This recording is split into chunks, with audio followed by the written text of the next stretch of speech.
আজ আমরা চললাম এক প্লাস্টিকের দোকানে, যেখানে সব রকম বাড়ির সামানপত্র পাওয়া যায়। অবশ্যই সেই দোকানটা তোমাদের দেখাবো। এসো আমার সাথে, ভিডিওটাতে অবশ্যই সাথে থাকবে। দেখো আমরা এই দোকান ঢুকছি। এখানে বাড়ির সমস্ত রকম সামান পাওয়া যায়, প্লাস্টিকের যত রকম জিনিস, মই জগ থেকে বলো, গামলা থেকে বলো, টপ থেকে নিয়ে, তারপর চিরুনি, আয়না, সীসা সবই পাওয়া যায়। দাদার সঙ্গে এসেছিলাম, সে একটা আয়না নিতে। আমি একটু ভিডিওটা বানালাম যাতে তোমাদের আরও একটু দেখানো যায় ভিডিওর মাধ্যমে যে এই দোকানে কী কী পাওয়া যায়। দেখলে আমার সাথে দেখো অবশ্যই। আমি ভিডিওটাকে ব্যাক ক্যামেরার সাহায্যে দেখাচ্ছি। দোকানটা পুরো অনেকটা লম্বা ভিডিও, আমি পুরোটা করছি, ছোটো মতন একটু করে ভিডিওটা করছি, শর্ট মতন হয় যাতে শর্ট ভিডিও করলাম।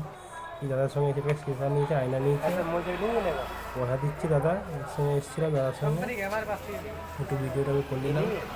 দেখো দোকানে সব রকম জিনিস, এই দোকানটায় মোটামুটি দিলাম বলছে সব জিনিসই ফিক্স, মানে কথা ফিক্সড রেট আছে। অবশ্যই ভিডিওটা যদি ভালো লেগে থাকে লাইক বা কমেন্ট শেয়ার করতে ভুলবেন না।